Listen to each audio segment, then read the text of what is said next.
Muy buenas noches, amigos. Bienvenidos una vez más a Comunidad Creativa de Educación Libre, Asociación Civil. Estamos transmitiendo una vez más desde la ciudad de Cuernavaca, Morelos. Y hoy tenemos el gusto de poder platicar con Alejandro Alonso.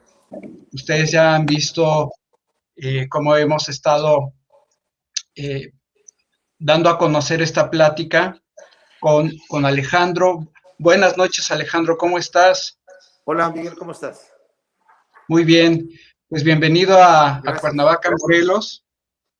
Y bueno, pues hoy tenemos la plática con un músico, esposo, padre de familia, abuelo y también homeschooler. Bueno, en el sentido de que Alejandro tomó la decisión de educar a sus hijos, a sus tres hijos en casa. Pero quisiera comenzar un poquito, Alejandro, preguntándote, uh, en, En 1972 hubo un cambio muy importante en tu vida.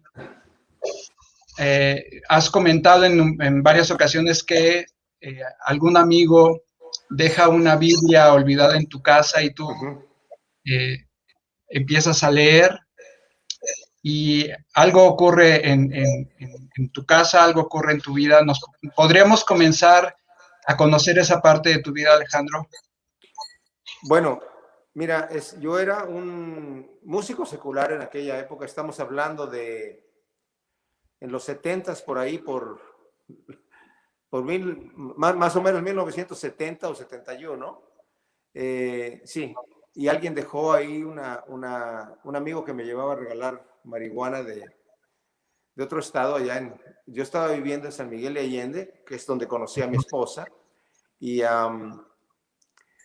ahí, pues el ambiente en donde yo estaba, tomaba drogas todo el tiempo, ¿me entiendes? O sea, tal vez como toman drogas hoy en día no es nada, ¿me entiendes? Pero yo estaba todo el Claro. tiempo drogado y pues la música que yo tocaba me daba suficiente para estar viviendo bien, bastante bien, y un amigo que me llevaba a regalar marihuana de otro estado un día llegó con una Biblia. Él decía que Cristo era un filósofo, no creía en Jesucristo como el Hijo de Dios, pero pues se le olvidó la Biblia y en mi casa la empecé a leer y en pocas palabras me enamoré de Jesucristo. Era un Jesucristo que yo no conocía. Yo conocía al Jesucristo de la religión, de golpe de pecho y de penitencia y todo eso, y me encontré con un Jesucristo de amor lógico, que dije yo, wow. Y bueno, Dios utiliza su manera de alcanzar a las personas, pero fue a través de una Biblia que yo me encontré y la empecé a leer. Yo no tenía idea de lo que la Biblia decía, ¿verdad? Y pues fue una cosa impresionante. Mi esposa era atea, no estábamos casados, y por el hecho de leer esa Biblia, yo le dije, estamos viviendo en pecado, necesitamos casarnos, y pues sí, nos casamos delante del Señor y delante del Estado, y fue una cosa bien, bien íntima con el Señor, pero pues mi relación ha sido con Dios, como te puedo decir, Miguel, más allá de lo que la religión, como la conocemos, establecida, ¿verdad? Muestra. Eso me hizo a mí enamorarme del Señor, enamorarme de la palabra de Dios, y pues desde ahí empezar a estudiarla y a enseñarla también. Ok, Alejandro, pues la mayoría de la gente que conoce tu testimonio y conoce tu trayectoria, te ubicamos desde hace muchísimos años en la música. Yo recuerdo haberte escuchado en la radio allá por los años 80, más o menos. En la Ciudad de México había una estación de radio que se llamaba Radio ABC Internacional, y los domingos en la mañana había como un espacio para compartir la palabra y escuchar música cristiana. Y ahí pues empezábamos a escuchar a varios músicos cristianos y empezábamos a escuchar lo que mucha gente ya conoce como la serie de grabaciones de Quiero Alabarte. Pero antes profundizar en esta parte de la música, también eh, hay gente que no conoce una parte muy interesante de tu vida junto con Pamela y tus hijos. Tú decidiste en algún momento educar a tus hijos en casa, lo que conocemos como el homeschooling, Homeschooling, sí. y cuando platicamos con familias que han educado en casa o quieren educar en casa, pues siempre hacen las tres preguntas básicas del homeschooling. ¿Qué pasa con la socialización? ¿Qué pasa con la certificación de los estudios en casa? ¿Y qué pasa cuando los hijos, por alguna situación, continúan sus estudios escolarizados? Pero hay una cuarta pregunta y esa cuarta pregunta cada familia la vive de una manera muy particular, de una manera muy íntima y no es necesariamente la misma experiencia en todas las familias. Pero en el caso de la familia Alonso, ¿cuál fue el punto clave para que ustedes decidieran educar a tus tres hijos en casa? Bueno, mira, el punto clave empezó con mi hijo. Mi hijo, yo tengo tres hijos. O sea, la mayor nació, luego nació mi hijo y luego otra hija. Él le faltaba 1 año y medio para terminar high school y tenía un profesor de español acá en Estados Unidos. Él hablaba más español que el profesor, ¿me entiendes? Pero el profesor era gay y traía a veces videos del coro gay donde él estaba y no estaban cantando en español, solamente les voy a pasar un video de mi coro que están cantando y mi hijo pues, se molestó porque, o sea, imagínate que mi hijo me tenga que venir a quejarse de que su profesor de español, en vez de darle una clase de español, está mostrando el coro gay de donde él participa y pues mi esposa, yo estaba trabajando full time y más de full time estaba, o sea, tiempo completo, estaba más del tiempo completo, el trabajo, horas extras y todo eso. Y mi esposa fue a quejarse con el director, el rector de la escuela, y el rector pidió disculpas y dice, no, vamos a hablar con el profesor, pues es español, no tiene por qué estar enseñando otra cosa que no sea la clase de español, ¿verdad? Su vida personal. Y luego mi hijo llegó a su clase y el profesor dijo, bueno, algunos de los padres de ustedes son muy legalistas, ¿verdad? Bigots, utilizó la palabra bigots acá, que es como legalistas, pero para abajo, ¿me entiendes? Y dice, y bueno, yo voy a seguir mostrando los videos que yo voy a mostrar y si alguno se ofende, puede salirse de la clase, no tiene que atender la clase y le vamos a poner la asistencia como si estuviera aquí. Pero yo voy a seguir mostrando lo que yo voy a mostrar. Entonces nos dimos cuenta que estamos hablando de hace muchísimos años en donde no había la presión que hoy hay, ¿verdad? Para defender los derechos de la gente, o sea, no los derechos, pero las ridiculeces de la gente, digamos. Pero bueno, porque esa era una ridiculez independientemente de su posición como persona, ¿verdad? Pero hablándolo con mi esposa me lo dijo y decidió ella, pues yo no podía, ella sola se tomó la carga de tomar y empezar a hacer lo que es el homeschooling, la escuela en la casa, ¿verdad? Con mi hijo y bueno, avanzó 1 año y medio de lo que le faltaba para terminar su high school, ¿verdad? Que es la preparatoria, ¿verdad? Y lo terminó en menos de 1 año. O sea, menos de 1 año terminó lo que es 1 año y medio. Y claro, tuvo que ir a hacer sus pruebas para que hacerlo legítimo y pasó, pero muchísimo mejor que los alumnos. Porque a veces tenemos la idea de que los profesores de alguna manera son mejores que los padres. Los padres a lo mejor a veces pueden tomar una posición como de que no, pues cómo yo le voy a enseñar a mi hijo si yo no tengo la academia. Mira, yo por ejemplo soy una persona rara en el sentido de que a lo mejor tú eres así como yo y hay otras personas que sé que son así, mi nieto es así. mis temas preferidos, las clases preferidas eran matemáticas, química, física y todo lo que tenía que ver con pensamientos así complicados. Yo no estaba interesado en la historia, la literatura, porque mis profesores eran malos de esa época, pero matemáticas, física, química eran mis materias preferidas. Y de hecho yo estaba pensando en aquel entonces estudiar para matemático, ¿verdad? Porque las matemáticas me volvían loco. Pero de repente entré, incluso en el high school, en la prepa, entré con un maestro que dijo, en mi clase, y a lo mejor les ha pasado a muchos, en mi clase nadie pasa. O sea, como diciendo, yo soy tan grueso como profesor que nadie va a pasar. Y a mí me parece eso. Si un profesor dice eso, en mi clase nadie pasa, yo le diría, profesor, usted no, bájese de donde está, porque si no es capaz de enseñar su materia a la gente, ¿para qué está ahí enseñando, verdad? Si dice que en mi clase nadie pasa. O sea, con lo que voy a eso es que a veces podemos pensar que, no, yo tengo que ser realmente un profesor.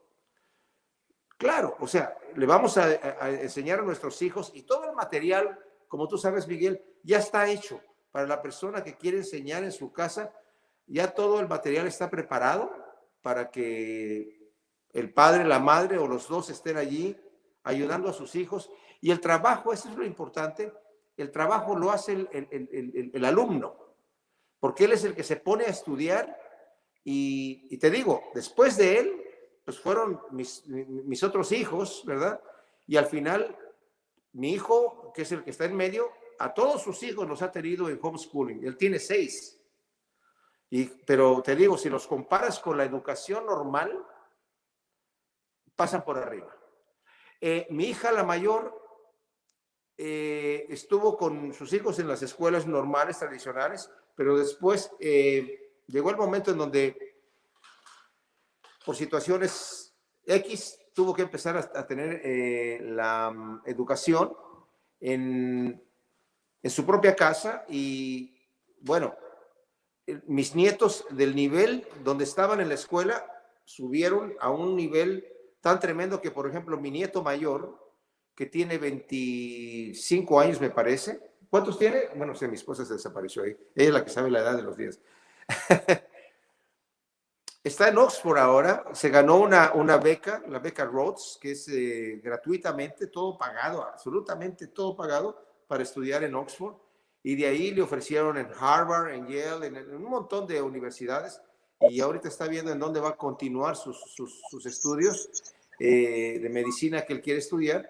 Tengo otro nieto que también está en otra universidad en Stanford, que son universidades tremendas y todos becados porque después de estar estudiando en la casa, y hay muchos métodos, el método que mi hija empezó a utilizar es desconectar a los muchachos y muchachas, a los nietos, tanto de los medios digamos, de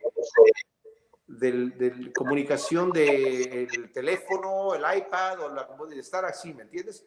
Y más bien leer. Entonces yo tengo una biblioteca muy grande, me empezaron a pedir libros prestados. Y yo, wow, aquí están los libros, ¿verdad? Entonces, les gusta leer, es otra situación, porque no es lo mismo tener el libro en la mano que estarlo leyendo en el computador o en el implemento que uno tiene, ¿verdad? Pero, y eso me gustó porque tienen otra forma de pensar, como que hay una forma más profunda. Ya no es lo que me dicen, sino lo que yo puedo pensar, lo que yo estoy viendo. Estoy de acuerdo, no estoy de acuerdo y tengo mis razones. Todo el mundo tiene sus razones para estar o no de acuerdo, pero me gustó el detalle de que el homeschooling, ningún profesor en la escuela, o sea, no, hay excepciones completamente, pero por lo general ningún profesor le va a dar el cuidado de un padre que tiene amor por sus hijos, porque hay padres que no les interesa a sus hijos, pero si a algún padre le interesa a su hijo o su hija, el cuidado que le va a dar es completamente diferente, ¿verdad? Y el desarrollo moral, espiritual. Tú hablaste del tema de los compañeros. Sí, pero ¿qué compañeros? ¿Y qué es lo que le están enseñando? ¿Verdad? Porque hoy en día, por ejemplo, mi hijo, el que tiene 6 hijos, les da estudios bíblicos a sus hijos. Y les tiene que decir, oye, te están diciendo que en la escuela, que tu amiguita te acaba de hablar, que decir, oye, no, si tú eres hombre o mujer, pues tú lo decides. Y mi hijo dice, no, ¿qué eres? ¿Cómo naciste? ¿Cómo es tu cuerpo? ¿Qué es lo que eres tú? No dejes que te influencien de una manera y que te digan, es que, no, pues que hoy me sentí mujer y mañana, no, pues que me sentí hombre y hoy, no sé, ando como en miti, no, o sea, esos valores también son valores creados por la gente, no son valores que el niño los descubrió, sino que le están metiendo esos valores, diciendo que no están metiendo valores. Una de las cosas, Miguel, que yo veo, con eso termino mi argumento ahora, el diablo le gusta mentir con las mentiras que él le adjudica a otras personas. O sea, él empieza un mal y luego le echa la culpa a la otra persona. Tú estás haciendo este mal. Tú le estás diciendo a tu hijo que es hombre. Y déjalo que decida. ¿Y cómo va a decidir? Es que yo le voy a decir, ¿eres hombre realmente o eres mujer? Entonces tú lo estás haciendo dudar. O sea, ¿me entiendes? O sea, hay una situación ahí. Y los valores, ¿de dónde los tenemos? Los tenemos de Dios. Los tenemos de Dios, porque si no tenemos valores de Dios, no hay valores. Si somos producto de la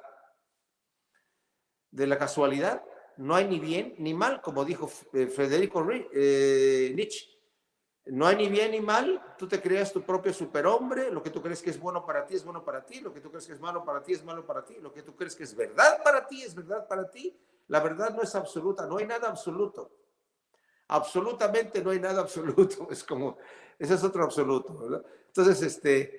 Entonces si no hay nada, que si yo no tengo ni bien ni mal ni propósito, si para mí el bien es ir y aniquilar un tipo de personas, entonces está bien. No, o sea, al final de cuentas, esa misma gente se contradice, pero nosotros los padres, sobre todo los que conocemos el Evangelio, tenemos un legado que darle a nuestros hijos. Intelectual, moral, espiritual y verdadero, porque viene del Dios que nos creó, ¿verdad? Y si alguien desafía esos valores, pues estamos listos para confrontarlos, ¿verdad? Alejandro, de tus 3 hijos, ¿cuántos nietos tienes? Mencionaste tu nieto, el más chico, tiene 21 años. No, el más grande, el mayor. El más grande, 21. El mayor ¿Cuántos? tiene 20, creo que tiene 23 años, o 24, no, por ahí está. Por eso estaba buscando a mi esposa, pero ya se me escondió. No sé cuántos años tiene, pero tengo 12 nietos. 12, ok. Y los 12 han estado en homeschooling. Así es. Bueno, los 2 más chicos son bebés, ¿verdad? Todavía no entran a la escuela, pero sí, los 2 más chicos, uno tiene 2 años y medio y la otra tiene, pues sí, casi año y medio. Pues no, todavía no van, pero obviamente ellos también van a estar en homeschooling, pero los otros 10 han estado en homeschooling y súper bien. O sea, súper inteligentes, uno puede tener una conversación normal. Y la otra cosa, como tú hablabas de los compañeros, yo soy el abuelo y soy el compañero también. Los papás son súper compañeros de ellos porque como son también los maestros, pero no solamente los maestros y no son del tipo de maestros que les van a poner una carga que los van a odiar por toda la vida, al contrario, son maestros que les cumplen todos sus deseos, o sea, saben que hay amor en el hogar por los valores cristianos que tenemos. Mira, yo diría, Miguel, si tú no eres cristiano y le vas a dar a tu hijo una educación en homeschooling y eres ateo, a lo mejor le vas a hacer un daño. O si eres un homosexual o una persona que tiene valores contrarios a lo que la Escritura nos dice, o pensando o lo que sea, algo que no vaya de acuerdo a las verdades que el Señor nos dice, pues así ahí hay manera de dudar y decir, no sé si la educación que le vas a dar a tu hijo está bien o no. Pero las escuelas hoy en día, y a mí me sorprende lo que yo estaba en una clase. Empecé con una iglesia hispana. Bueno, he sido pastor, porque también soy pastor, de varias congregaciones que he empezado y luego las he dejado en manos de otras personas y me vuelvo a montar otra y luego a otra y a otra. Y he viajado a diferentes países con esta visión de misionero. Ahora estoy en Tennessee, acabo de dejar una iglesia en San Diego, ¿verdad? A cargo de otro, que era mi pastor asistente, y estoy empezando otra obra nueva aquí en Tennessee, pero a lo que voy es que hay un interés por la gente, ¿verdad? Hay un interés por las personas, y los padres que están educando a sus hijos de esa manera tienen un interés también por sus hijos, me imagino, ¿verdad? Entonces, en ese caso, la educación en las escuelas, digo, en el hogar, tiene también el mismo propósito de dar un crecimiento. No tienes que ser pastor, no tienes que ser ministro, pero simple y sencillamente tener el corazón de un padre o una madre que le va a dar una buena educación que va a ser superior a cualquier cosa que la escuela les van a dar, porque las escuelas realmente, te digo, en la iglesia donde yo empecé, acá en San Diego, estábamos la iglesia anglo y la iglesia hispana, teníamos un grupo conjunto de jóvenes. Y de repente, hablando con el pastor de jóvenes, me dice, oye, me quedé sorprendido de que yo les dije a los muchachos ahí, oye, estaban hablando de las drogas y todo eso, y cuando entraron a hablar de la marihuana, levantó la mano un muchacho y dijo, oye, ¿y por qué la marihuana dicen ustedes que es mala? ¿Por qué? Bueno, pues es una droga que te altera. No, pero si te hace sentir bien, ¿cuál es el problema? Y como el pensamiento, y estamos hablando de hijos de padres cristianos. Y luego de repente empezó a hablar de la homosexualidad, de cómo hablaban de la gente, que no. ¿Y por qué hablan mal o sea, si los homosexuales son la gente más cool en la iglesia, son los que se visten mejor, y que yo me quedé, wow, en mi tiempo, bueno, yo soy viejo, pero no tanto así, ¿me entiendes? Pero dije yo, wow, ¿qué está pasando hoy en día? Fui a México y en una actividad que tuve en una iglesia de las Amistades Cristianas de San Felipe, ¿verdad? Bueno, no fue en esa misma, pero fue en otra iglesia que tuve una actividad entre jóvenes, y estaba yo hablando acerca del tema y dando mi testimonio de que lo que me había pasado en la iglesia acá, y levanta la mano una persona y dice, sí, yo soy profesor aquí de los jóvenes. Sí, lo que tú estás diciendo, dice, eso pasa aquí. Si tú te levantas en una escuela a defender los derechos de una persona que es heterosexual en contra de la homosexualidad, los mismos profesores y los alumnos te discriminan, ¿verdad? Y se burlan de ti como que ¿qué te pasa? ¿Eres un beato? ¿Qué le pasa? Y tú dices, ¿de veras? O sea, si yo me estoy quejando, ¿qué va a pasar con nuestros hijos y con sus compañeros? Realmente quiero esos compañeros como compañeros de mi hijo. Mis nietos tienen compañeros y son compañeros de otras familias que también tienen homeschool y tienen valores morales. Tienen, por lo menos acá en Estados Unidos, van a clases de arte, hacen obras de arte, hacen obras de teatro, de danza, de un montón de cosas, muchos artes. O sea, tienen toda una infraestructura riquísima de arte, de conectividad. Tanto así que apenas llegamos a Tennessee, porque llegué con mi hijo y sus 6 nietos aquí, 2 de ellos están en la universidad, así que se regresan a California, pero inmediatamente queremos conocer otras familias que tengan homeschooling, porque queremos inmediatamente conectarnos, y ya unos vecinos que están como, no el vecino inmediato, sino el que sigue, tienen ahí unos niños que están en homeschooling, y ya mis nietos ya se hicieron amigos, y inmediatamente, ¿me entiendes? O sea, no extrañan la amistad de gente afuera con valores que son raros, pero también los tienen, porque de repente son vecinos o lo que sea, y yo he visto a mi hijo dándoles clases a sus hijos con enseñanzas bíblicas, diciéndoles, ¿sabes qué? De repente llegó fulanita y te empezó a decir a ti, mija, ¿y por qué tú te sientes mujer? O sea, es como tú te sientes. Pues no es como yo me siento, es como Dios me creó. ¿Me entiendes? O sea, tiene que haber como, wow, ¿de veras Dios te creó mujer? Claro, o sea, Y eso es lo que soy físicamente, biológicamente hablando. Pero todos esos valores y las explicaciones raras que son ridículas, eso es lo que le están enseñando a las escuelas. Si le estuvieran enseñando algo verdadero y justo, ahí habría razón de preocuparse, pero más bien hay que preocuparse si tus hijos están en la escuela pública o... Yo tengo amigos, con esto termino, Miguel, que han perdido a sus hijos en el Señor, una vez que los tienen en la casa y se van a la universidad secular y los pierden. Yo a mis nietos los tomé antes de irse a la universidad y les dije, ¿saben qué? Ustedes van a universidades muy liberales. Stanford, por ejemplo, súper liberal. Yale, Harvard. O sea, empezaron como universidades cristianas, pero son súper liberales. Si no tienen una educación y un centro gravitacional, moral, cristiano, los van a hacer pedazos. No, me dijeron, me dicen Hito, como abuelito, en vez de abuelito me dicen Hito. Ese es mi nombre para todos mis nietos. Hito, me dicen, a nosotros nadie nos mueve. Qué bueno. Van como ovejas en medio de lobos, ¿verdad? Así es. Alejandro, me quiero regresar tantito al inicio de haber tomado la decisión de educar en casa, porque varias familias que nos piden consejo y apoyo, hay una preocupación generalizada. ¿Con qué empiezo? No, ¿Con qué si empiezo para enseñarles? Sí, ¿con qué empiezo? Me llevo la casa, digo, me llevo la escuela a la casa.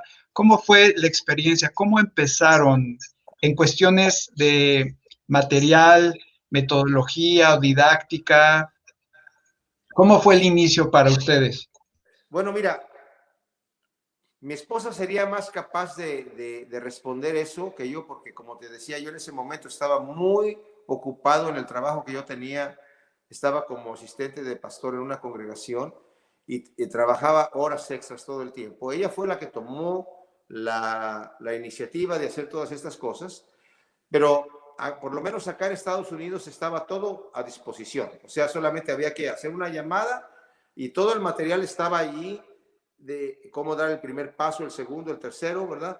Yo diría, tú Miguel, que has educado a tus hijos en tu casa también, yo creo que tú tienes mejores respuestas que las que yo tendría, pero lo que sí sé, por ejemplo, acá en Estados Unidos, incluso mi nieto acaba de recibir una computadora nueva, un laptop nuevo, que el gobierno tiene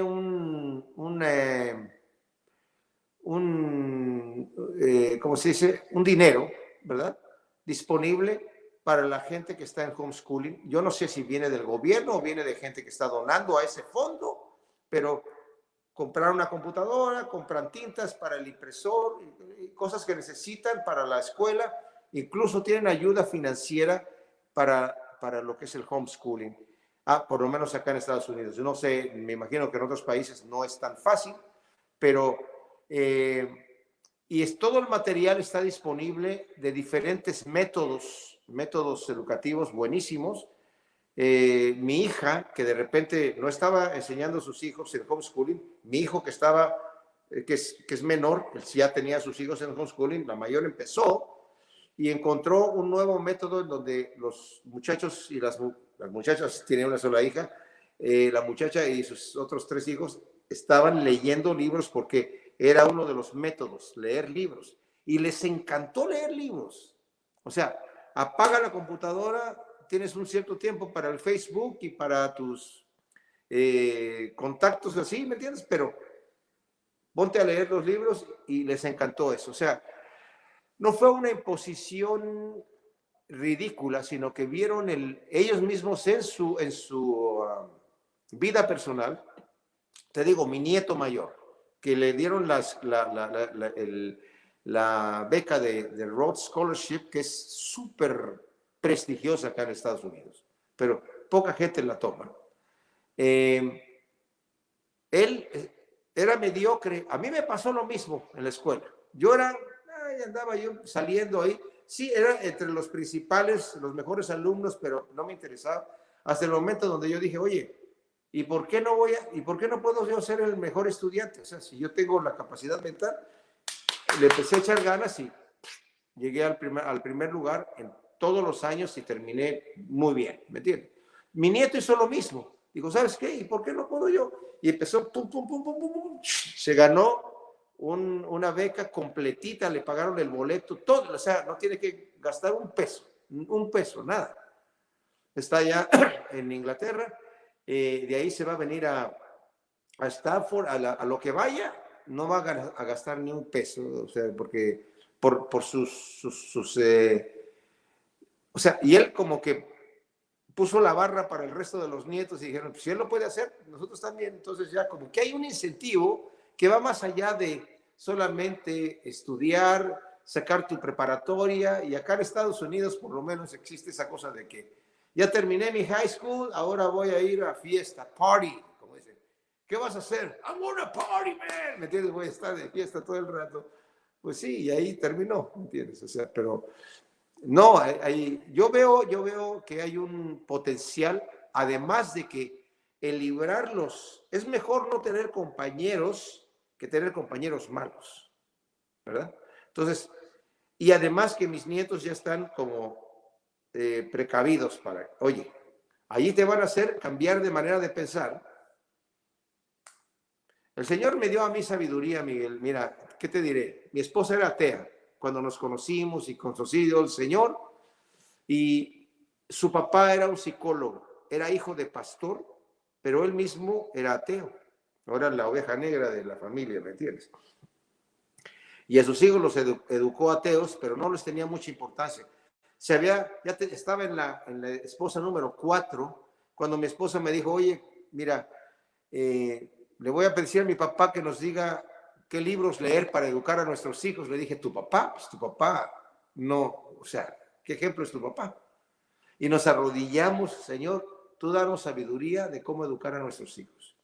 Yo creo que el homeschooling empezó allí, porque el Señor me mostró cómo darles libertad a mis hijos, darles su espacio, pero a la vez restringirles en pensamiento. Les dije, mira, en la escuela les van a hablar del sexo, de drogas y todo eso.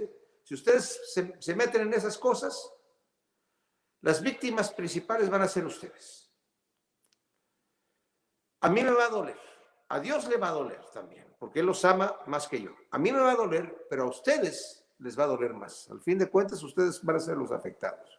Así que ahí está el terreno marcado, hagan lo que ustedes quieran hacer.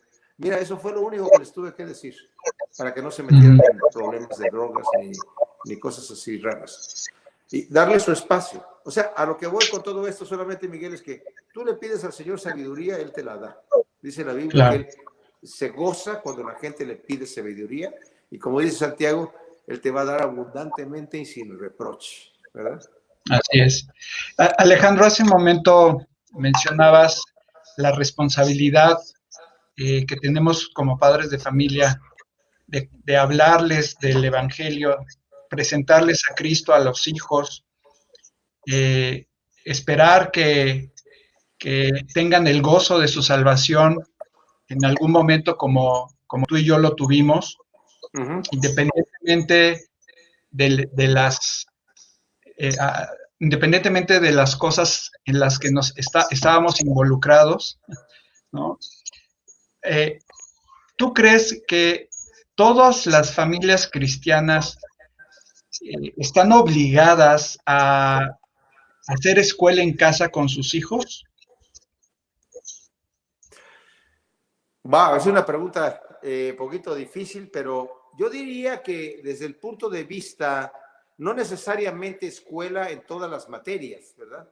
Pero como padres y madres cristianos, sí tenemos una obligación de dar un legado espiritual a nuestros hijos.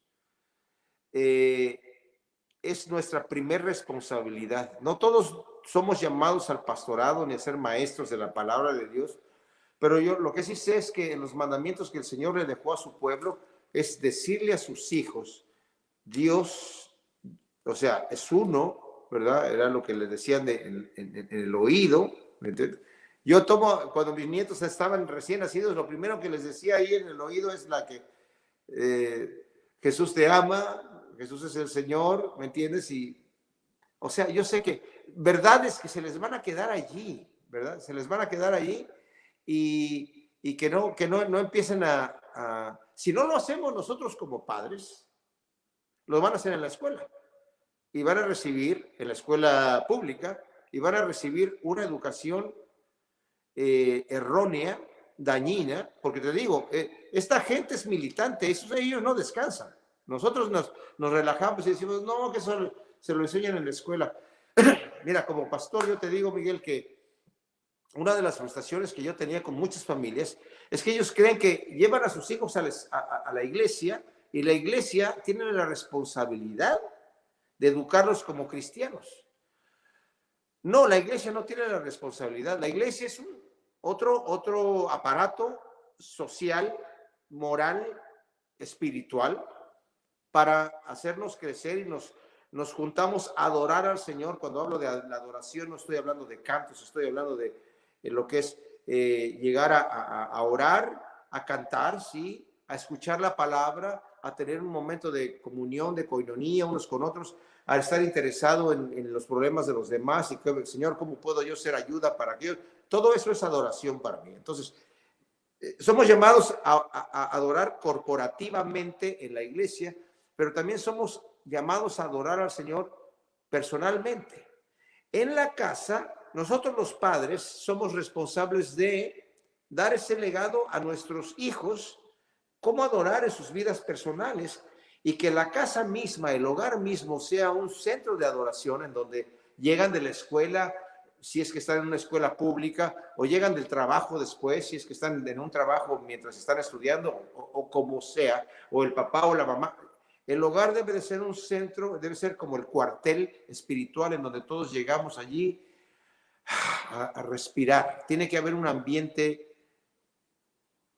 verdadero de vida, de coinonía, porque también sería una contradicción que si llegan a la casa, y aunque el papá es pastor, cuando llegan a la casa es un lugar de pleito y de golpe y de regaño y qué te pasó a ti, por qué no haces esto, y desafortunadamente eso pasa en muchos hogares, incluso cristianos. Por eso mi suegro no, además de haber sido hijo de un pastor, dice que la razón por la cual él no quiso saber nada más era que su papá era muy legalista y los domingos ni podía ir a jugar con los demás muchachos. Y bueno, ese es otro detalle, pero yo pienso que sí, los padres somos responsables de dar ese legado a nuestros hijos, porque Dios nos va a llamar a cuentas, ¿verdad? Yo pienso.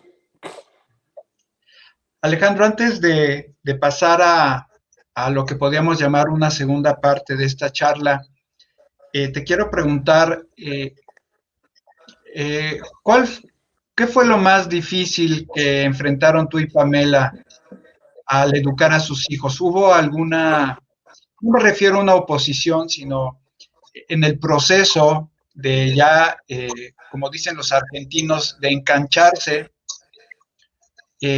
¿Cuál fue una de las dificultades significativas en las que pudieron haberse enfrentado?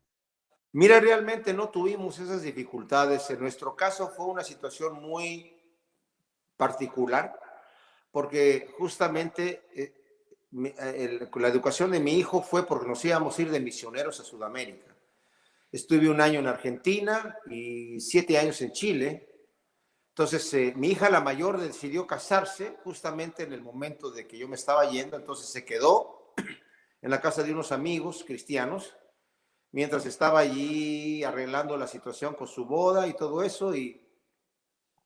Pero mira, ¿cómo te diré? La educación en la casa era una educación tan personal y tan contundente cristiana que sin yo, el Señor cuando me habló, me acuerdo que mi hija un día me dijo, ella tenía como 16 años, y me dice, voy a ir, o tal vez 15, dice, voy a ir con mis amigas a pedir chocolates o sea, a vender chocolates a las casas alrededor, que se acostumbraba aquí para las Girl Scouts o algo así de la escuela, ¿me entiendes? Donde estaba ella. Antes de que, ella nunca estuvo en homeschool con nosotros, ¿verdad? Mi hijo fue el primero.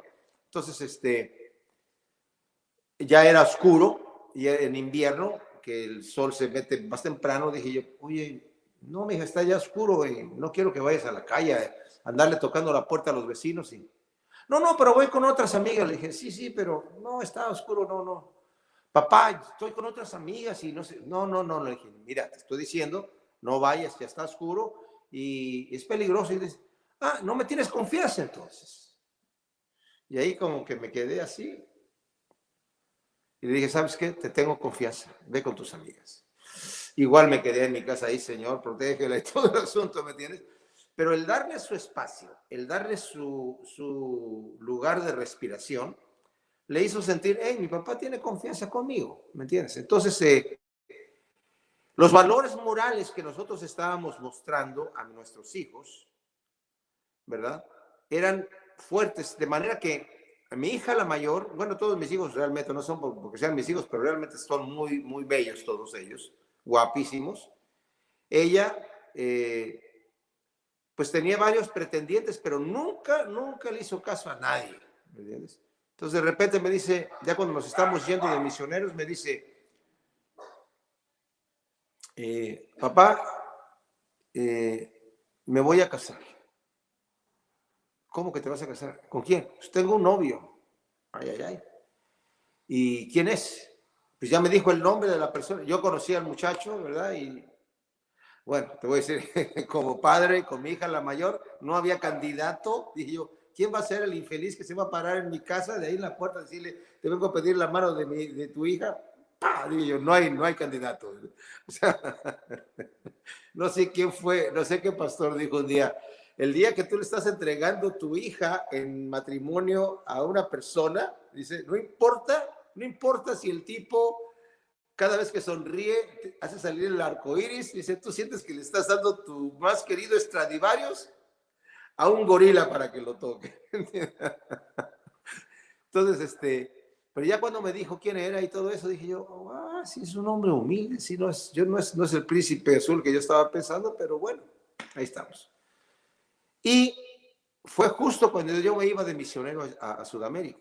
O sea que la dejé a ella en casa de unos amigos cristianos, tremendos amigos cristianos, ¿verdad? Un doctor médico cristiano, un cardiólogo y su esposa, tremendos amigos. Entonces, ella se quedó a dormir ahí y se visitaban diario. Entonces, pero nosotros no teníamos manera de estarlos supervisando, ¿me entiendes?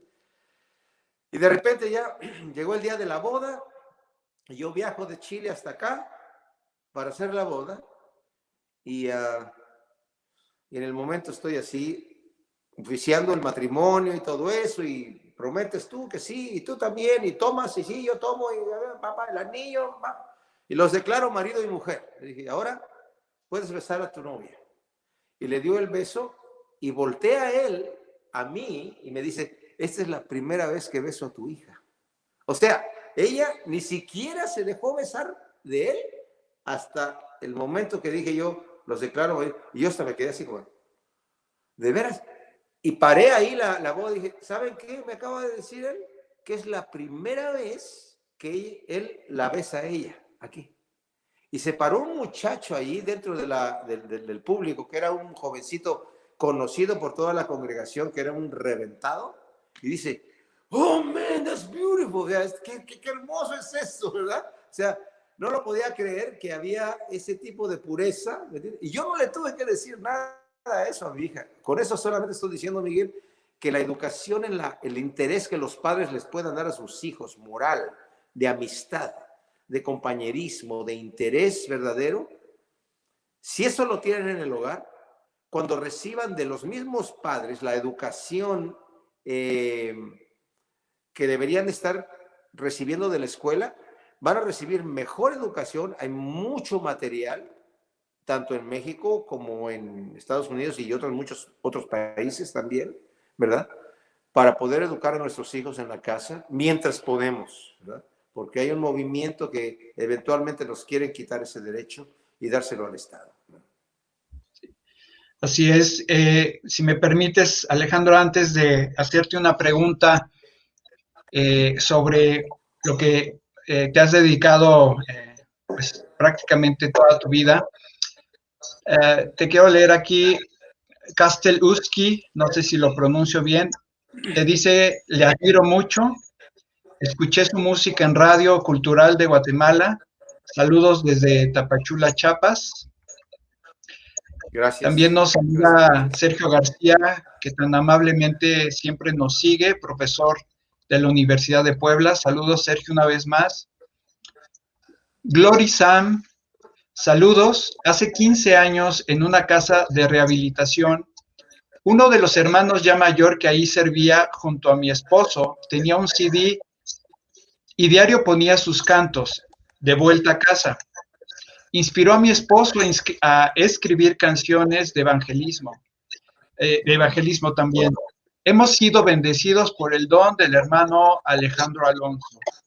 Gracias. Qué alegría saber que sus nietos están siendo educados en casa. Hermoso legado. También nuevamente nos dice Castel Uski que aún en la misma iglesia hay oposición y desaliento cuando se hace homeschooling. Wow. Pues sí, o sea, no es solamente amigos, familiares que se oponen. También hemos sabido esta situación que hay aún en ciertas congregaciones. Esta pregunta, Alejandro, creo que es importante. Dice, ¿no hay nietos espirituales? O sea, no es en automático. Cada quien le es otorgada la salvación, ¿no? ¿Qué mensaje le darías a los padres que sus hijos no tienen fe o se alejan de Dios? Bueno, mira, en mi caso, yo tengo la fortuna de parte de Dios, no adjudico nada a mí personalmente, que mis hijos todos son cristianos, mis nietos todos son cristianos, pero sí tengo que decir una cosa. Uno tiene como padre, como madre, como abuelo, abuela, tío o tía, o hermano y hermana, lo que sea, la responsabilidad de compartir su fe de una manera lógica y real. Me da tristeza, como acabas de decir, Miguel, que haya congregaciones que se opongan a la enseñanza en la casa. O sea, ¿cuál es lo que están ofreciendo ellos? Ellos les van a enseñar en la iglesia. Si son a nivel pastoral, los pastores están ofreciendo una enseñanza contundente en sus congregaciones, o están diciendo que la enseñanza secular, atea, evolucionista, marxista, perdón que digan lo de marxista porque algunos van a decir, oye, no te metas en política. No, yo me meto en la inteligencia de la persona. Entonces, cuando hablo de marxista, ahorita te voy a hablar de por qué digo lo de marxista, pero el detalle es que son ideologías seculares, anticristianas, ateas, y no solamente ateas, sino son ateas militantes contra el cristianismo, opuestas a los valores morales de la Escritura. Entonces, si alguien se opone a la enseñanza en el hogar de los hijos, se opone a lo que Dios dictó en la Escritura, que los padres tienen responsabilidad de educar a sus hijos, si no académicamente, moralmente. Y el que diga, no, es que eso se lo dejo a la iglesia, y la iglesia dice, no, eso se lo dejo al Estado, pues entonces estamos en un grave problema. Tanto el pastor como el padre y la madre van a tener que entregar cuentas delante de Dios. Dios nos dio a nosotros el legado de educar a nuestros hijos. Esposo, padre de familia, tú eres responsable en tu hogar de el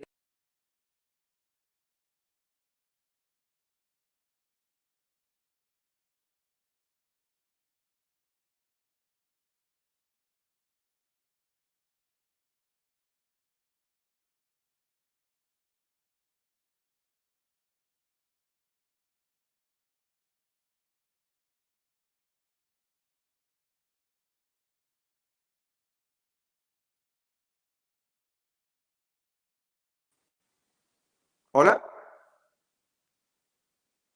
¿Me escuchas? Yo no te escucho, Miguel. ¿Tienes tu teléfono? Ah. Adelante. Hay Okay. una ¿Sí se pequeña falla. desconectó, Adelante. por un rato? Bueno, No, estaba diciendo que tenemos la responsabilidad como padres, ¿verdad? No le podemos dejar esa cosa al Estado porque ellos no lo van a educar en los principios de Dios. Y si un pastor no tiene manera de educar a su congregación, tampoco tiene el derecho de decir, pues eso lo tiene que hacer la escuela allá afuera, porque ellos no los van a educar en los valores cristianos.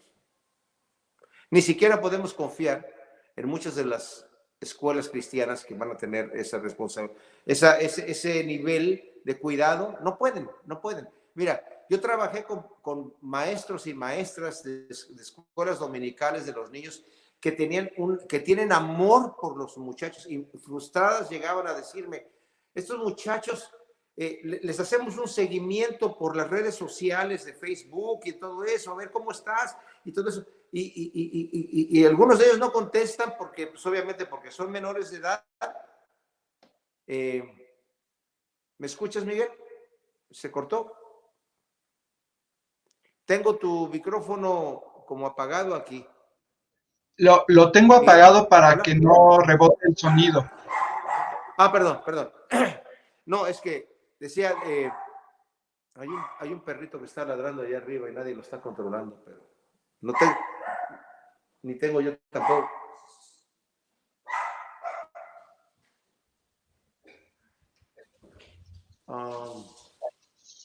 Bueno, No hay problema, son los gajes de las transmisiones en vivo. Igual cuando doy clase, se oye. Bueno, ¿en qué estábamos? Bueno, yo pienso que los que se oponen a la educación de la escuela en la casa no tienen ninguna base bíblica ni intelectual, ni siquiera, o sea, inteligente. Si en la educación secular le estuvieran dando a nuestros hijos valores morales verdaderos, estoy de acuerdo. Si el padre es un borracho, es un drogadicto, es un asesino, qué sé yo, ¿me entiendes? Y cuando llegar a la casa es un caos, sí, mejor que se vaya ahí con sus amigos, que a lo mejor van a ser menos. Pero ese es el ambiente de las pandillas. Las pandillas llegan y en tu casa cuando tú llegas a tu casa, cada quien está en su situación, tu papá está por allá y tu mamá está por acá y todos tus hermanos y hermanas por allá. Vente con nosotros, aquí tienes familia. Pues, o sea, igual, es disfuncional. Pero pues, ¿cómo vamos a ser disfuncionales si lo que estamos hablando de la funcionalidad que el Señor nos enseña en la palabra de Dios, que es educar a nuestros hijos? Nosotros somos responsables y esa responsabilidad, independientemente de lo que creamos, Miguel, yo puedo creer lo que yo quiera, no le voy a cambiar a Dios su opinión. No, pues no. Alejandro, pero ¿hasta dónde, como padres de familia, tenemos la responsabilidad, una vez que se le ha hablado a los hijos del Evangelio, pero a cierta edad dicen, ok, ha sido tu responsabilidad, papá, mamá, pero yo estoy considerando otra posibilidad? No digo que no crea en Dios, sino que pues tengo mis dudas. Seguramente lo que a ti y a mí nos pasó sin haber escuchado el Evangelio. Bueno, yo el Evangelio lo escuché a los 8 años, pero pues hasta los 22 hizo mella, ¿no? Pero ¿hasta dónde los padres de familia que han educado a sus hijos en la palabra tienen esta responsabilidad una vez que ya han presentado el Evangelio a los hijos?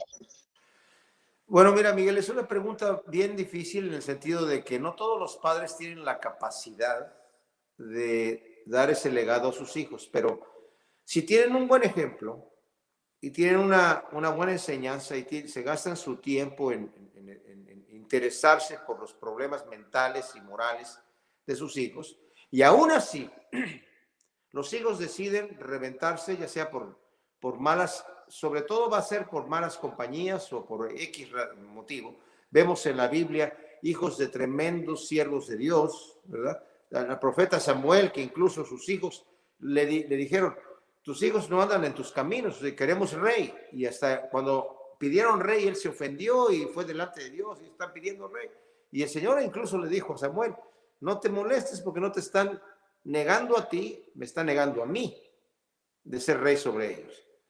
Pero sus hijos no tenían buen testimonio, así que ahí vale la pena preguntarse, ¿qué pasó allí? Bueno, no sé qué pasó allí, pero yo tengo la fortuna de que mis hijos están caminando en el Señor, pero conozco muchas familias que sus hijos no están caminando en el Señor.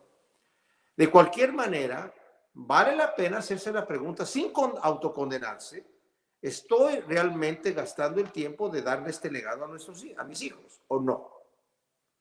O no estoy yo creo que automáticamente se van a convertir porque los estoy llevando a la iglesia, pero yo le estoy gastando tiempo de repente platicar con ellos, saber cuáles son sus inquietudes, para yo enterarme qué es lo que están pensando y más o menos ir dirigiendo, o por lo menos si no sé la respuesta, bueno, tu tío o fulano o el pastor fulano o qué sé yo te puede guiar en esta situación, pero también puede ser que se nos salgan de las manos, ¿verdad? Porque el padre no es responsable de los pecados del hijo, ¿verdad? El Señor también mismo lo ha dicho, ¿verdad? De repente hay un padre que tiene hijos que son impíos, de repente decidieron así irse por ese camino y viceversa, padres impíos que los hijos decidieron no andar en el mismo camino. Y la gracia de Dios lo que al final de cuentas decide esas situaciones, ¿verdad? Pero pues ahí, ¿qué se hace? Pues los padres que sus hijos están mal, ponerlos en las manos del Señor y decir, Señor, yo tengo testimonios, yo tengo 49 años de conocer al Señor y realmente tengo, digamos, 50 años de conocer del Señor, pero yo acepté al Señor en mi propia casa, así como yo te dije, leyendo una Biblia y sin ir a ninguna iglesia. Estuve un año ahí hasta que empecé a asistir en una congregación y después ya me bauticé allí en esa congregación y desde que me bauticé son 49 años, ¿entiendes? Para acá. Pero sí te puedo decir que nuestros hijos pueden andar caminando en una situación equivocada, orando por ellos. Yo conozco personas, te digo, en mi caminar cristiano de todos esos años, que han tenido hijos que han dejado el camino del Señor y tal vez es porque los padres no fueron un buen testimonio, pero los abuelos están orando por el nieto ahí o la nieta ahí, dándole, orando y al final escuché un testimonio de un muchacho que dijo, por el testimonio de mi abuela que estuvo orando todo el tiempo por mí, después de que yo anduve reventado, vine al Señor. Y sus padres, pastores y todo lo demás, ¿me entiendes? Pero ni siquiera dijo por el testimonio de mi padre o de mi madre, sino mi abuela que ha estado allí orando y orando y orando. El Señor al final, vamos. Entonces, no sé qué podemos hacer. Si no, por X motivo, los hijos no pudieron, no siguieron los caminos.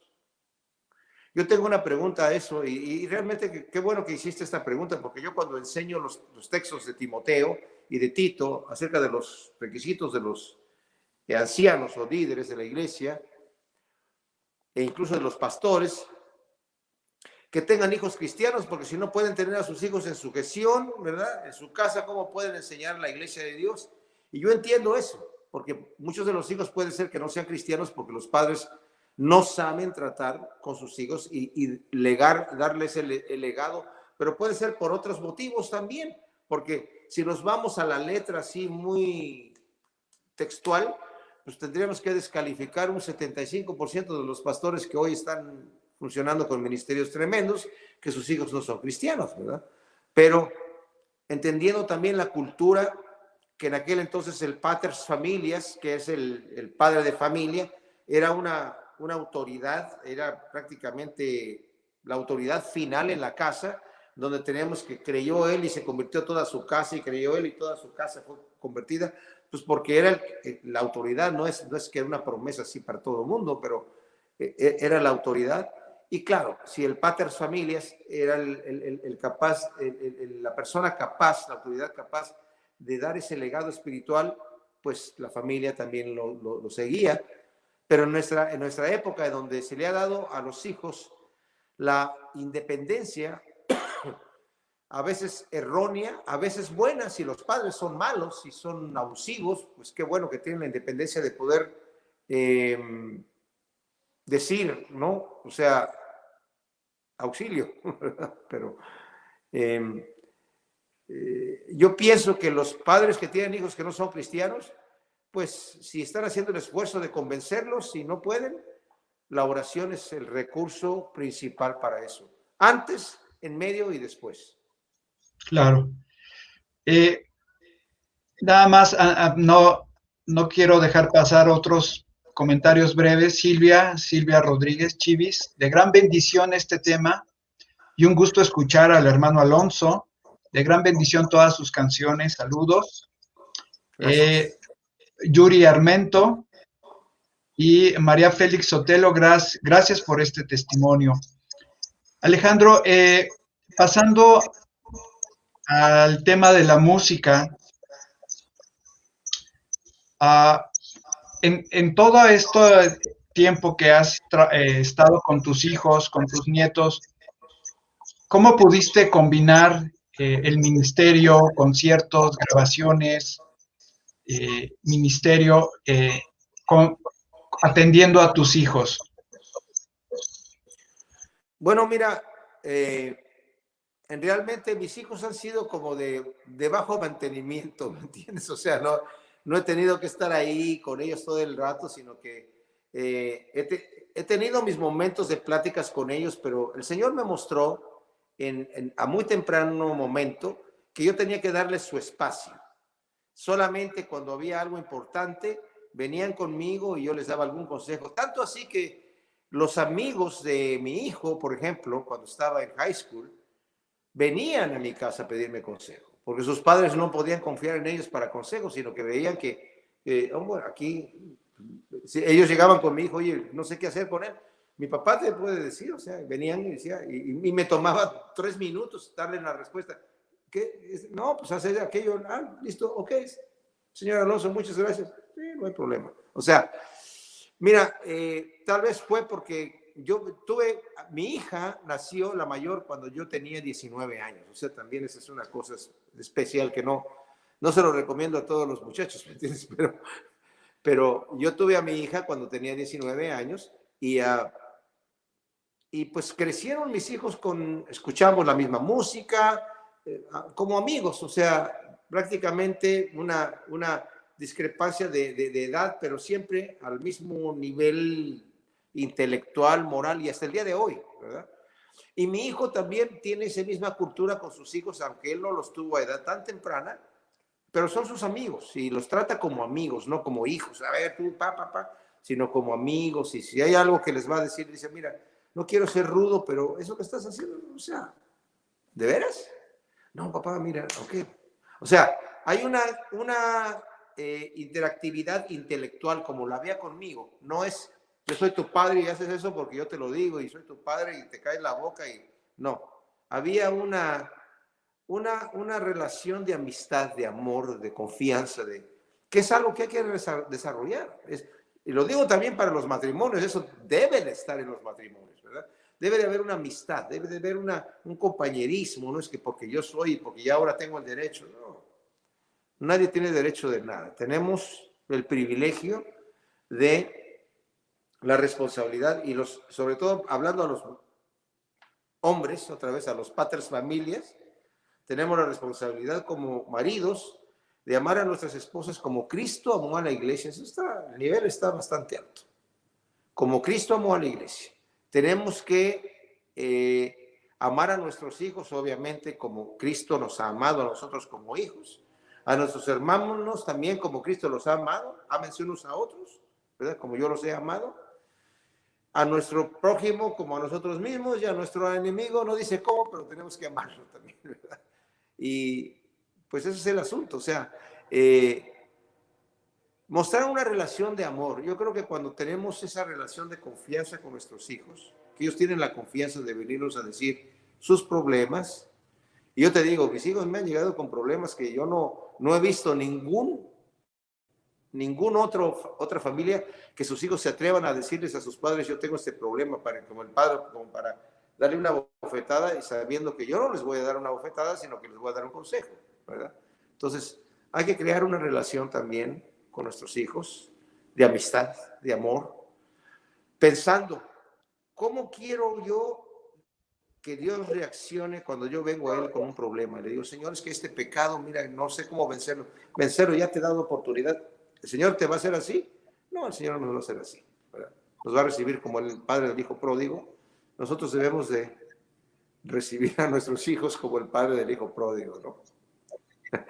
Claro. Me acuerdo estaba estudiando justamente la parábola del hijo pródigo y ya ves que el padre recibe a este hijo que después de que se reventó toda la herencia y todo el asunto, llega a su casa, dice, pues ya no se le voy a decir a mi padre que no soy digno de ser hijo suyo y que se ha llamado su hijo, que me dé trabajo como uno de sus jornaleros y todo eso, y a ver qué pasa, y llega ahí con la cabeza bajada ahí, y el padre lo recibe con fiesta y mata el becerro gordo. Entonces un muchacho que también había dejado su casa, se había reventado en todo, y de repente fue a la iglesia y reconoció su error, habla con el pastor, y el pastor le dice, ¿por qué no vas a tu casa? No, es que no sé si me... Mira, ve a tu casa, pídele perdón a tu padre. ¿Quién sabe? Quizás mata al becerro gordo. Bueno, se va el muchacho, ¿me entiendes? Después se lo encuentra unas semanas después en la calle y le dice, oye, ¿cómo estás? Bien, ahí vamos. Oye, pero ¿fuiste a tu casa? Sí, fui a mi casa. ¿Hablaste con tu papá? Sí. ¿Le pediste perdón? Sí, le pedí perdón. ¿Mató al becerro gordo? No. ¿Qué pasó? Mató al hijo pródigo. Porque Claro, nosotros no tenemos el amor que tiene el padre, ¿verdad? Pero así debemos es. de procurar tener ese amor con nuestros hijos. Sí. Ok, Alejandro, pues quiero hacerte dos Me decías de la preguntas con música. respecto a la Mira, música. sí, la Sí, música nunca fue un estorbo porque eh, mi tiempo de música no me distraía de ninguna cosa con mis hijos, ¿me entiendes? No era que yo no soy un músico que me tengo que dedicar así, sino ahí rápidamente compongo en mis momentos que tengo ahí, me siento, tampoco soy el hombre que tiene que tener la inspiración así de repente, me llegó la inspiración y voy a componer música. Le hago así porque aunque no soy pianista, compongo en el piano y también en la guitarra, pero principalmente en el piano.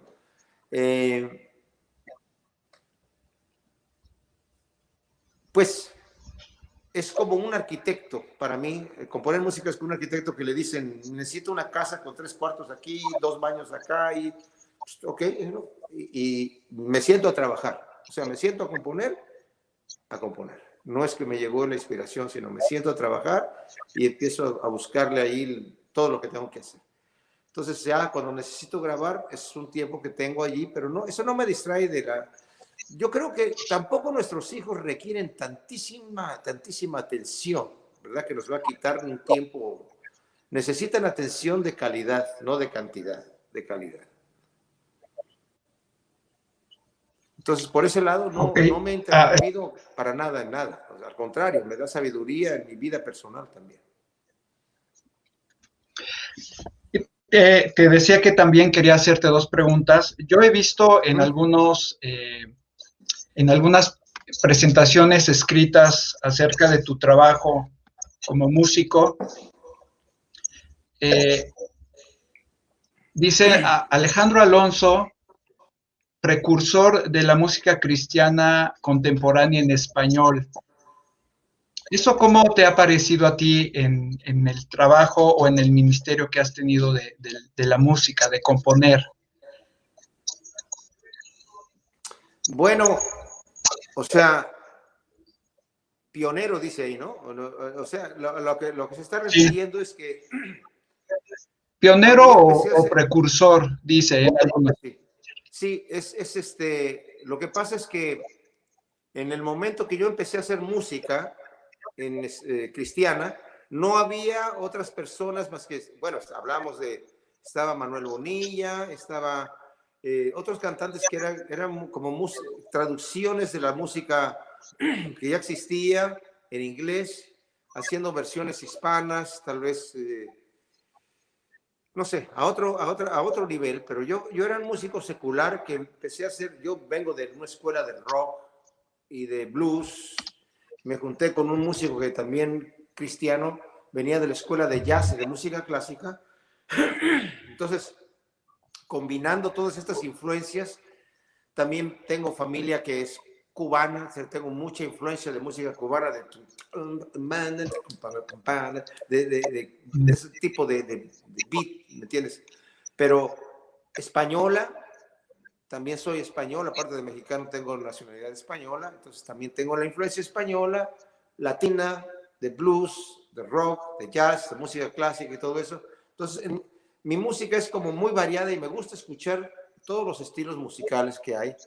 Yo no soy esos músicos que solamente escuchan música cristiana, de hecho, la verdad, va a ser tropiezo para muchos, pero escucho poca música cristiana, pero también escucho música cristiana, pero para mí la música es música, o sea, no escucho música no estoy deleitándome en mensajes negativos, eso no me gusta, pero el arte de la música para mí es el do, re, mi, fa, sol, en música cristiana es el do, re, mi, fa, sol, en música secular también, pero y todos nos influenciamos en ese aspecto, aprendemos el arte, ¿verdad? El arte. Entonces, para mí el componer música y el escribir música y el grabar mi música me toma el tiempo que le dedico a eso. No tengo que estar así todo el tiempo dedicándome mucho tiempo a eso. Y es como cualquier trabajo. Si lo tuviera que hacer, si ese fuera mi único trabajo que tendría que hacer, sería como mi trabajo que tendría que hacer mis horas de trabajo y luego dedicarle mi tiempo a mi familia, ¿verdad? O sea que eso no me ha quitado ni de estudiar la Biblia, ni de dedicarme a no solamente estudiarla para enseñarla, sino estudiarla para ministrarme a mí mismo y conocimiento de mi vida personal, perdón, pero también o sea, de desarrollarme como persona, no me quita, es como cualquier trabajo. Yo pienso que no es algo especial. Tal vez una persona que no tiene el talento musical piensa que el músico tiene que gastar demasiado tiempo y hay músicos que sí tienen que gastar mucho tiempo en eso, ¿verdad? Afortunadamente yo no necesito tanto dedicarme ahí, a menos que quisiera desarrollar un virtuosismo así ya espectacular, que tampoco Claro. siento que es mi llamado, ¿verdad? Alejandro, tenemos aproximadamente 40 años de música cristiana, por decirle. Yo no quiero ser uh, muy cuadrado, pero bueno, en la Biblia jamás se puede leer música cristiana. Sin embargo, en Crónicas sí podemos leer música de Dios, ¿no? Instrumentos de aliento, percusión y música de Dios. Pero en estos 40 años, ¿cómo has visto la evolución de la música congregacional o de la música de Dios o cristiana? Ha tenido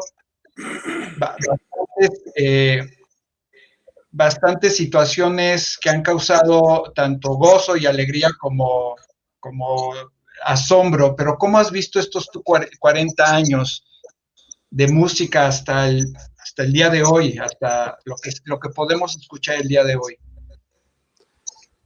Bueno, la música cristiana, sobre todo en español, ¿verdad? Estamos hablando de la música cristiana en el lenguaje castellano.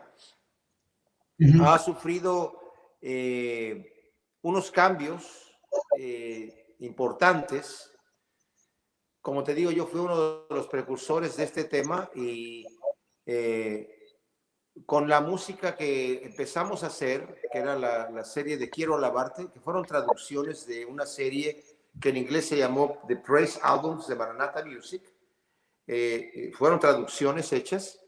Éramos un grupo de cantantes que nos escogieron porque cantábamos para grabar esas canciones. Yo era el solista masculino en las primeras 3 producciones, Quiero Alabarte 1, 2 y 3, hasta que de ahí yo me salí de Maranatha por otros motivos, pero en ese momento, cuando grabé la segunda producción, ellos me preguntaron que si tenía yo música personal, Dije, sí, tengo composiciones personales.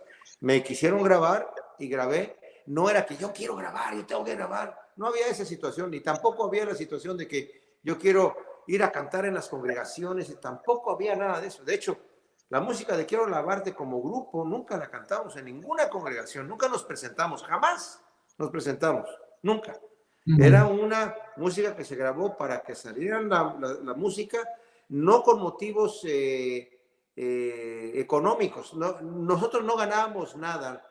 Nos invitaron a cantar, cantamos, y los que se encargaron de vender la música fueron Maranatha Music. Nosotros no recibimos nada de eso.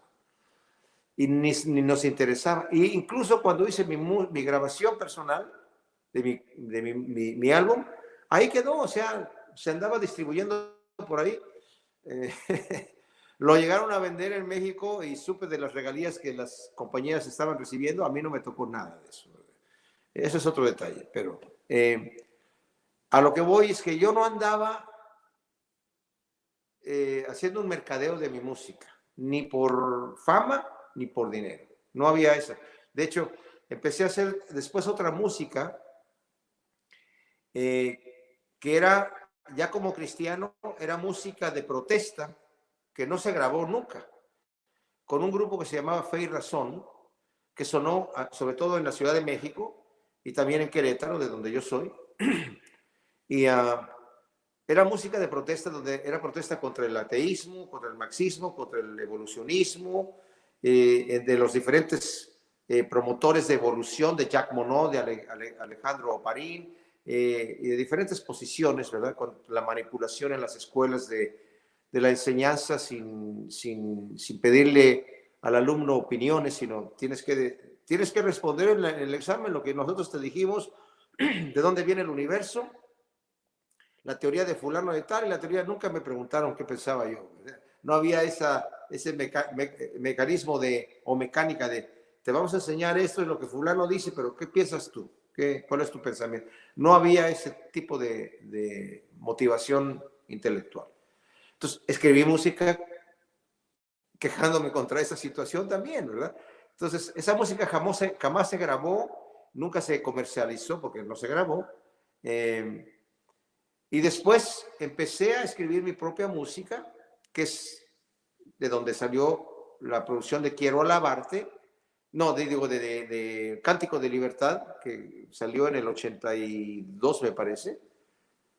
Y de ahí empecé a hacer otras producciones, pero no mucho. O sea, nunca me interesó comercializar tanto el asunto para mí ha sido un tropiezo el tema de que la música cristiana, que para mí era y es un elemento, una ayuda para poder compartir el evangelio o para poder bendecir a las congregaciones con música de alabanza y de adoración que puedan ellos cantar, se ha convertido desafortunadamente en un estrellato, en donde las superestrellas llegan allí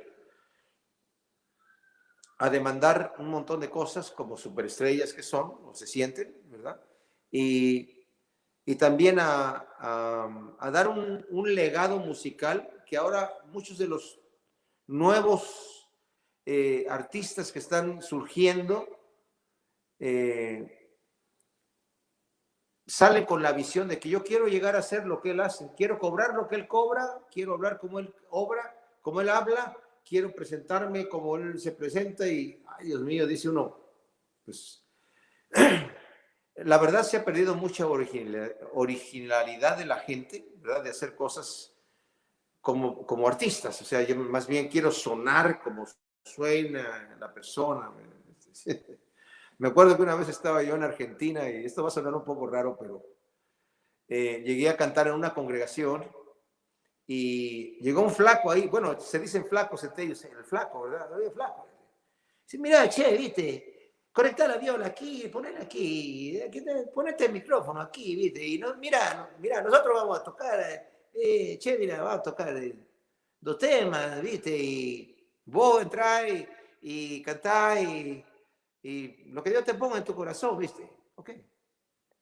Y se para ese flaco ahí, así, y de repente, ponte de pie y dile al Señor que le hable. Dije, wow, ¿de dónde le salió esa voz? ¿Me entiendes? Es como que estás imitando a alguien que no eres tú, ¿me entiendes? O sea, ¿Qué pasó con la originalidad de la persona que de repente surge en lo que estás haciendo? Bueno, sí, desafortunadamente se ha convertido en o sea, todos copiamos de todo el mundo lo bueno, ojalá que nunca lo malo, ¿verdad? Pero se ha copiado, pienso yo, que muchas veces, no todo el tiempo, pero muchas veces se ha copiado situaciones negativas de que de repente puede haber personas que se están levantando en el mundo hispano, y sobre todo lo he notado yo en el mundo hispano, ¿verdad? En el mundo hispano cristiano, con un interés que ya no es tanto ministrar a la iglesia o ministrar al Señor, sino presentarme yo como persona, ¿verdad? Y pues si esa es la meta, pues adelante, ¿ves?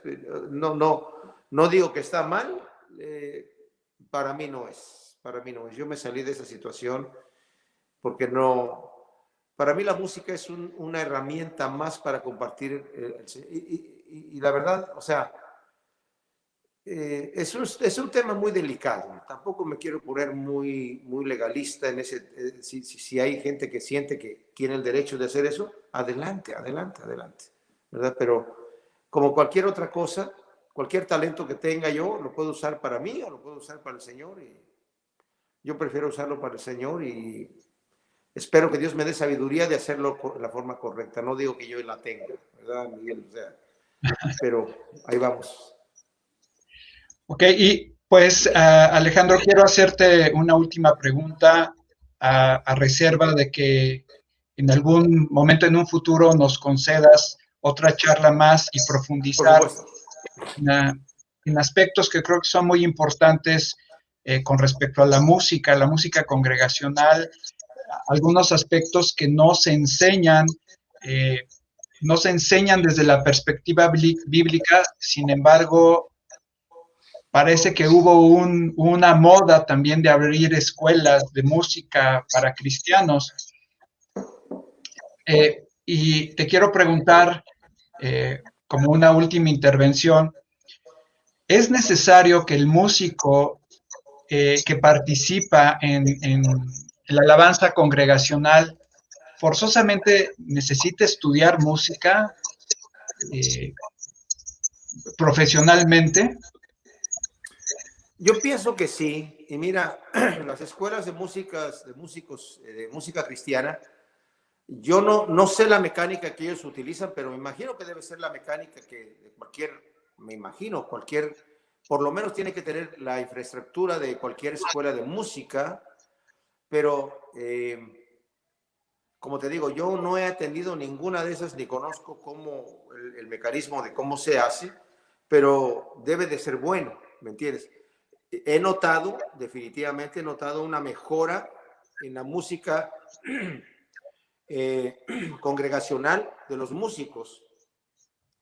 Ha habido una mejoría de profesionalismo, de talento, de conocimiento musical. Hoy ya, antes en las iglesias llegaba la persona sin saber nada de música y pues no, yo no sé cantar, pero lo estoy haciendo para el Señor. Bueno, si no sabes cantar, canta desde tu asiento, ¿verdad? Porque si vas a pararte a dirigir a la congregación y no sabes cantar y lo vas a hacer para el Señor, es una humildad fingida en el sentido de que si yo soy pastor, maestro de la palabra, no tengo el derecho de decir, pues yo no sé enseñar la Biblia, pero lo estoy haciendo para el Señor. No, si no sabes enseñar la Biblia, siéntate y deja que el que sabe enseñar, el que tiene el don de enseñanza, se pare a enseñar. Si no sabes enseñar, siéntate y hazlo para el Señor ahí abajo y aprende.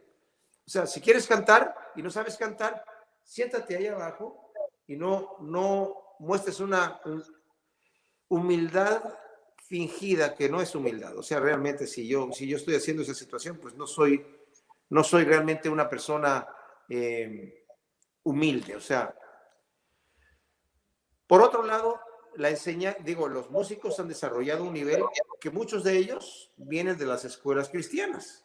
Digo, las escuelas de enseñanza de música cristiana, como tú dices, pero una de las cosas que el músico cristiano debe de saber Yo he sido invitado a dar algunos talleres en algunos de esos lugares. Como te digo, no he asistido en sí a todo el currículum de la escuela para ver cómo se enseña. Pero una de las cosas que tienen que saber es que el músico no está ahí para ser el superestrella. Y yo he dado talleres de la música como ministerio. Lo divido en 3 partes. La música congregacional, la música como medio de entretenimiento y la música como instrumento de evangelización. Ahora, la música congregacional, todo el mundo va a estar contento porque es la música que se canta en la iglesia para ayudar a la gente a cantar al Señor. Esa música, tanto yo, el seminario que doy, lo doy como sonidista, como pastor y como músico. E invito sonidistas, pastores y músicos, porque yo soy las 3 cosas. Y he oficiado como las 3 cosas en diferentes lugares. Entonces, en la iglesia, el sonido debe de estar enfocado principalmente en que el auditorio está para escuchar la palabra de Dios, ¿verdad? El pastor está en un púlpito arriba de la congregación para ser visible. No es que por humildad y para darle la gloria al Señor se va a su oficina y desde allá, en un cuarto cerrado, está dando el estudio y nadie lo ve para darle la gloria al Señor. Eso no tiene nada que ver. Queremos ver al pastor, queremos verle cómo mueve las manos y de repente si hace lo que sea. Las luces están sobre él. Los músicos allí no están para hacer un concierto. La música tiene que ir a un nivel donde la congregación pueda cantar. Ya sea que a la congregación le guste cantar con volumen fuerte o volumen medio o volumen bajo, como sea la visión del pastor. El músico y el sonidista son siervos del pastor en ese momento en la iglesia, ¿verdad? Y no es para dar un show, es para que hacer lo menos posible para que la gente me vea a mí. No es para mostrar mi virtuosismo como músico, porque si no voy a distraer que la gente de repente vea cómo toco la guitarra. Y aunque yo pueda, no es el momento. Hay que limitarse a que la gente pueda sentirse que están cantando y darle la gloria al Señor. Y otro detalle que te digo, para eso necesitamos tal vez otra conferencia, pero yo le llamo la manipulación de adoración. Que levanta tus manos. Así, sí. Ponte de pie, levanta tus manos. Dile a tu hermano y volteate para acá. Da un paso adelante. Hazle así, hazle acá. Oye, dile al Señor que lo amas. Te amo, Señor. O sea, eso debe de ser algo automático. ¿Sí? Si yo al cantar mi música, la música que yo estoy haciendo para adoración, no hace que la gente se levante y le diga y le dé gracias al Señor, y yo le tengo que decir, dale gracias al Señor, y di, te doy gracias, Señor, te doy gracias, Señor. O sea, bueno, ese es otro asunto que yo no me gusta, porque a veces estoy yo adorando al Señor y cuando me dicen, dile a tu hermano que, ¿qué le digo? O sea, ¿qué es esto? ¿Entiendes? Pero es una fama, es algo que se hizo popular en algún momento y todo el mundo dice, ay, mira, yo también lo puedo hacer. Pero la música en la iglesia debe ser para llevar a la iglesia a adorar al Señor sin que yo le esté distrayendo, que no me estén escuchando a mí, que estén adorando al Señor y entre más yo mengüe, Cristo sale más, ¿verdad? Que sea yo una ayuda para ellos. El volumen tiene que ir de acuerdo a la congregación, como te digo, a algunos les gusta adorar con volumen alto, otros medios y otros bajos, de acuerdo a lo que el pastor diga. La música de entretenimiento, algunos dicen, pero ¿cómo de entretenimiento? Yo he ido a conciertos en donde siervos así, ya cantantes conocidísimos, muy conocidos, han llegado a decir, este no es un concierto, este es un momento de adoración con Biblia en mano. Sí, o sea, esta no es una congregación, no es una iglesia, es un momento donde las luces están sobre ti. Músico, tú estás ahí en el escenario arriba de todos y la gente te está viendo y te están escuchando. O sea, sí es el momento de que los cristianos tienen derecho a ir a un concierto, a escuchar un virtuoso tocar la guitarra, tocar el violín, tocar el piano, cantar como pueda cantar, cantar el aleluya de Bach, hacer lo que quieran hacer, pero es un momento de un concierto, no es iglesia. La iglesia está ahí, eclesía está ahí juntada, pero igualmente es un momento de un entretenimiento cristiano sano, bueno. Amén. Perfecto. Está bien.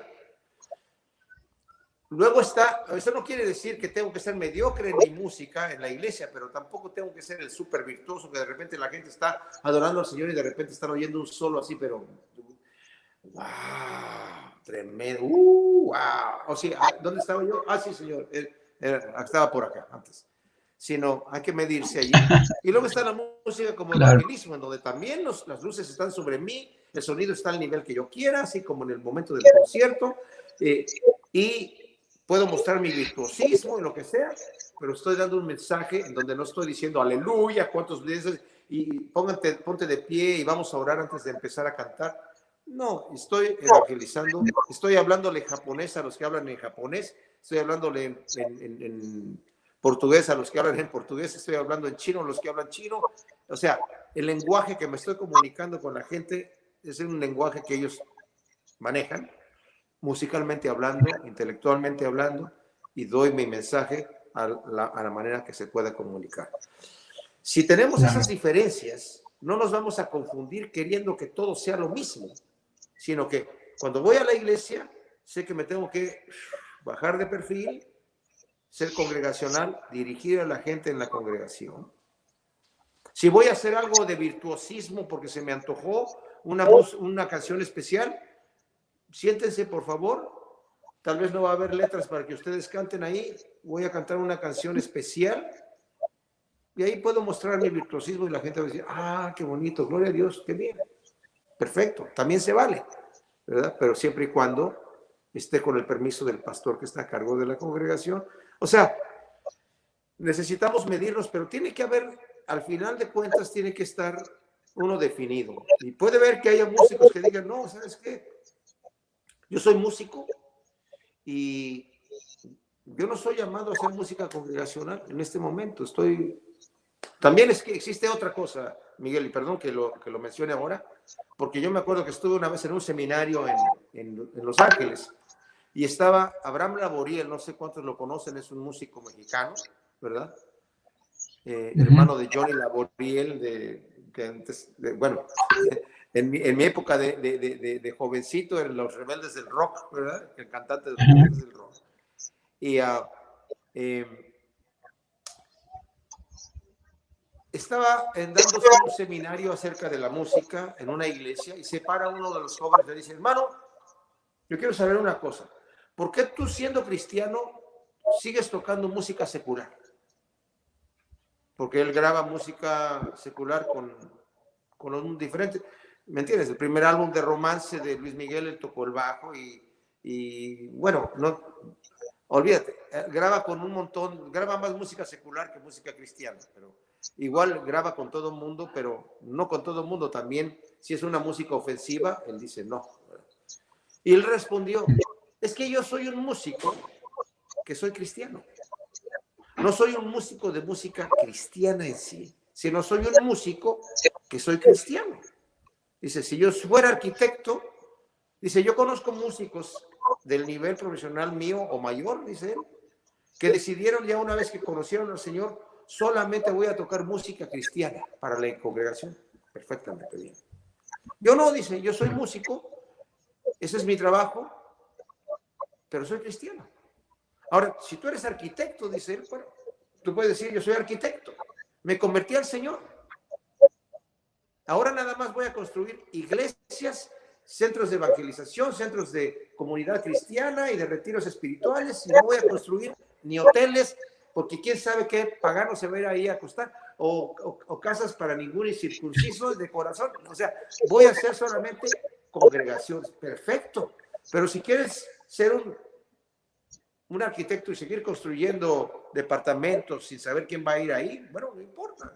Claro, si te van a decir, queremos hacer un burdel aquí, tú como arquitecto cristiano vas a decir, ¿sabes qué, señor? Yo ahí no me meto, ¿no? Y tampoco voy a hacer un centro de satanismo de ninguna...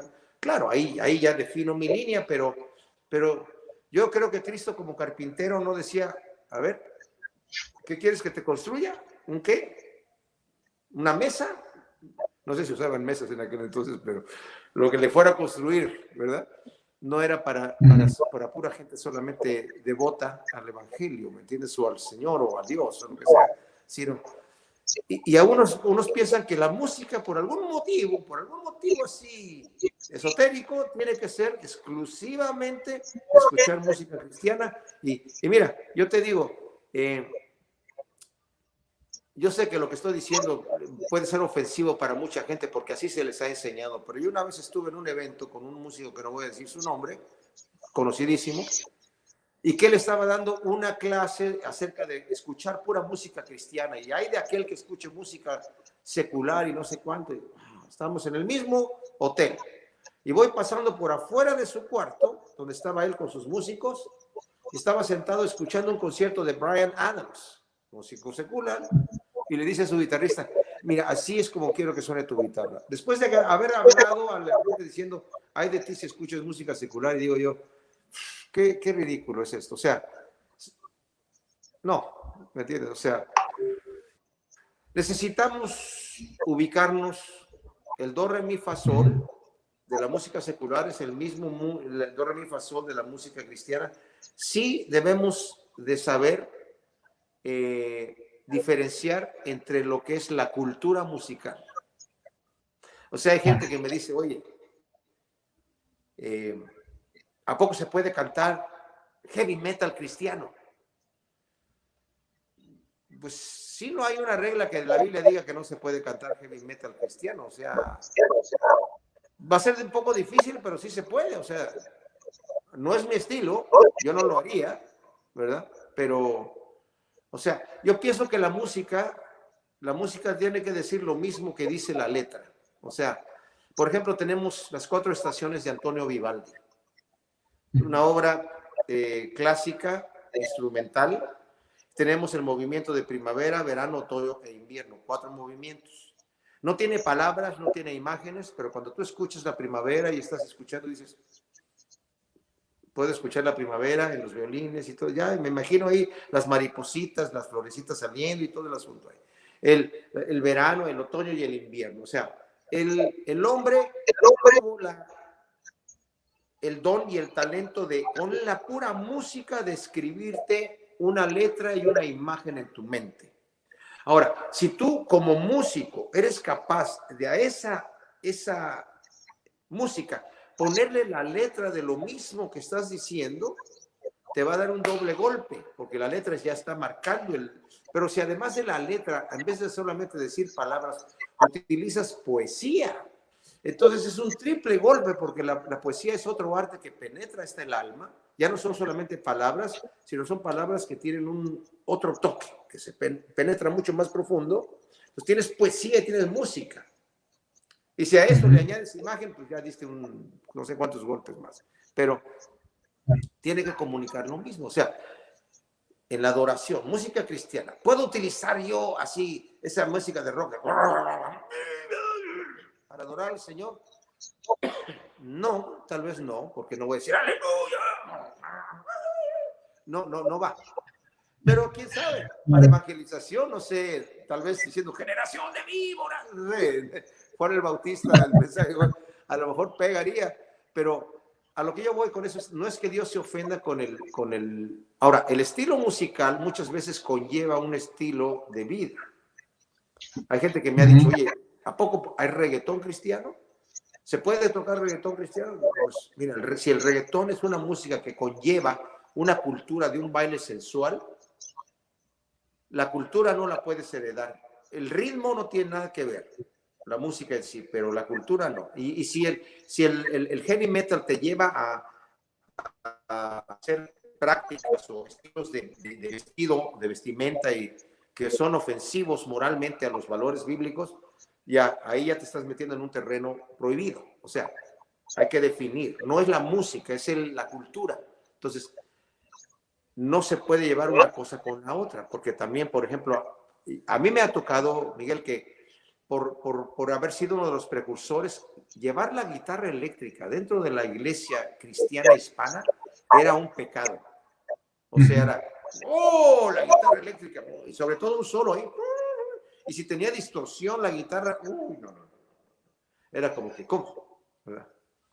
Y un día me acuerdo que llegué un día a una iglesia en Monterrey y ya así yo como medio apocado por la situación de que no permitían eso, ¿me entiendes? Y le digo, oye, bro, ¿puedo tocar mi guitarra? Sí, me dice, sin distorsión no hay unción. Y yo, bueno, era un pastor joven, pero...